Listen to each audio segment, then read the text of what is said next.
তো দেখেন এই যে ক্যারেটের মধ্যে ইঁদুর, এই যে একটা ক্যারেট বের করে আনলাম, ইঁদুরের বাচ্চাটা ব্ল্যাক সোলজার ফ্লাই বা প্যারেট পোকা। এই ব্ল্যাক সোলজার ফ্লাই বা প্যারেট পোকা হচ্ছে হাঁস, মুরগি, মাছ এদের বিকল্প প্রোটিন সোর্স বা বিকল্প খাদ্য, যা আমরা খুব অল্প খরচে উৎপাদন করতে পারি এবং একে দিয়ে আমরা চাইলে খুব অল্প খরচে এই জিনিসগুলো মানে হাঁস, মুরগি, মাছ এগুলো উৎপাদন করতে পারি এবং আমাদের লসের মধ্যে থাকা প্রজেক্টগুলোকে ভালো একটা অবস্থায় আনতে পারি। বিএসএফ বা প্যারেট পোকা বা ব্ল্যাক সোলজার ফ্লাই নিয়ে একটা ঝামেলায় আছি, বা আপনারা যারা চাষ করেন তারাও এই ঝামেলাটা ফেস করেন। আজকে আপনাদেরকে দেখাবো যে এই ঝামেলা নিয়ে আমি কতখানি সমস্যার মধ্যে আছি। তো আমাদের সাথেই থাকুন। আসসালামু আলাইকুম, সবাইকে স্বাগতম। আপনারা সবাই ভালো আছেন, সুস্থ আছেন এই কামনায় শুরু করছি।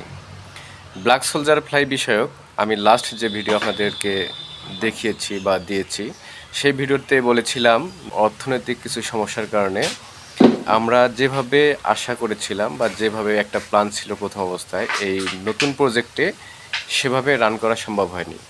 তো এখনও তারপরেও যে অবস্থায় আছে ব্ল্যাক সোলজার ফ্লাইগুলো, যেহেতু বড় আকারে এখন নাই, তো এই ছোট আকারে করতে এসে একটা বড় ধরনের সমস্যার সম্মুখীন হয়েছি।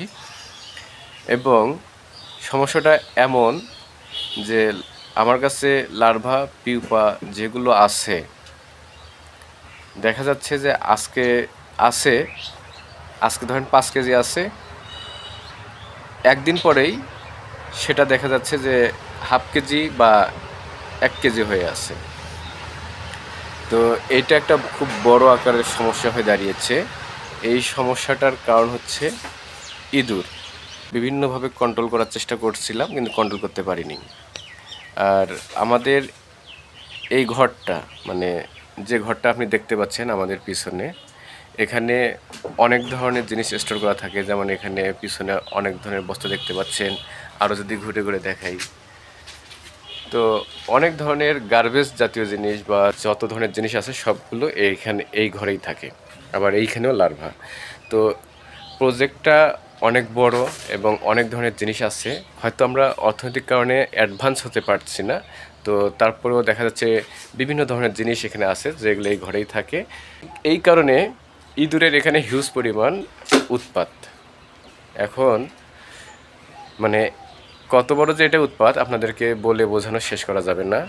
সম্ভবত হাজার হাজার এখানে আছে।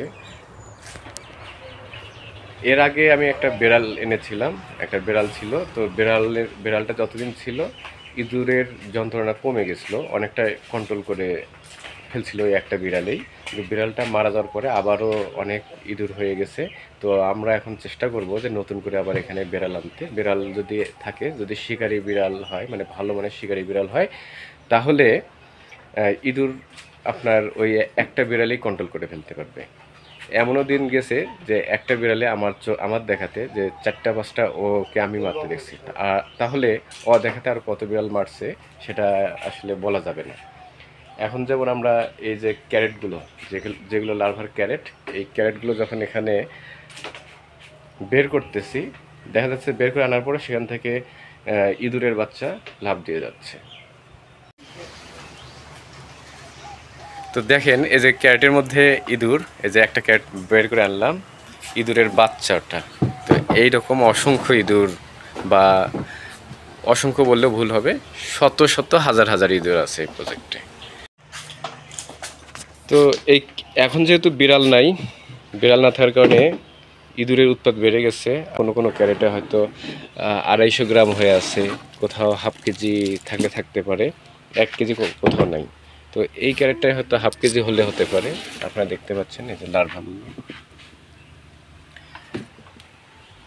তো এখন এগুলোকে আমি সেভ করার জন্য র্যাক থেকে বের করে এইদিকে খোলা জায়গায় আনতেছি। খোলা জায়গায় এনে নেট দিয়ে ঢেকে রাখবো।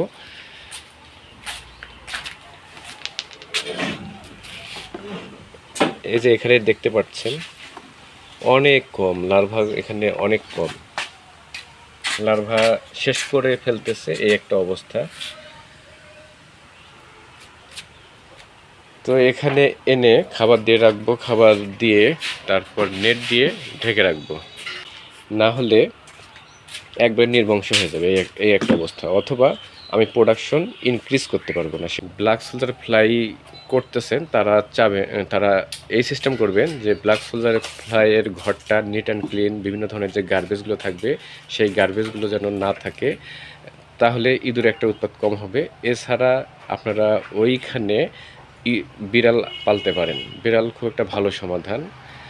তো অনেকেই করেন, বা আমি অনেক আগে চেষ্টা করতাম যে বিভিন্ন গর্তে, যেখানে গর্ত দেখা যাচ্ছিল, গ্যাস ট্যাবলেট দিয়ে রাখা, গ্যাস ট্যাবলেট দিয়ে একটু পানি দিয়ে রাখতাম। তো ওভাবেও আমি কন্ট্রোল করতে পারিনি, বিশেষ করে যেসব ইঁদুর উপরে থাকে।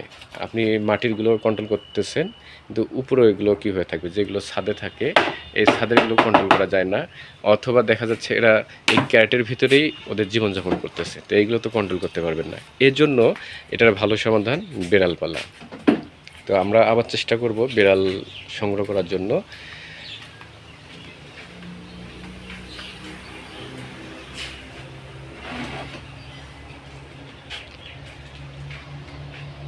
অবশ্য যারা ব্ল্যাক সোলজার ফ্লাই চাষ করেন তারা জানেন যে ইঁদুরের উৎপাত হলে কি সমস্যা হয় বা কতটা যন্ত্রণার এই সমস্যাটা।